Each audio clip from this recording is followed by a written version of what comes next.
Hey guys, welcome to Tutorial Guru. Today we'll be learning how to clear Google Maps cache, and now let's dive right in.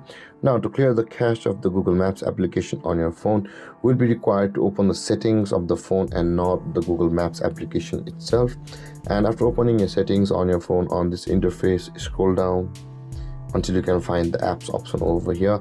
Tap on the apps button and this kind of interface will appear where at the top of the screen you can see the app management option available for us. Tap on the app management at the top of the screen, and over here search for the Google Maps application by tapping on the search bar at the top of the screen and tap on Maps, and then you'll be landed on this interface where you can see your storage usage option available for us.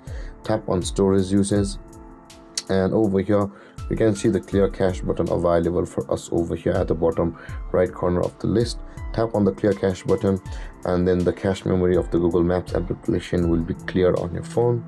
And there guys, this is how to clear cache of the Google Maps. And if you have any confusions or questions regarding the topic, feel free to comment in the comment section below, and don't forget to like, subscribe and hit that bell icon for more videos. Thank you for watching guys. Peace.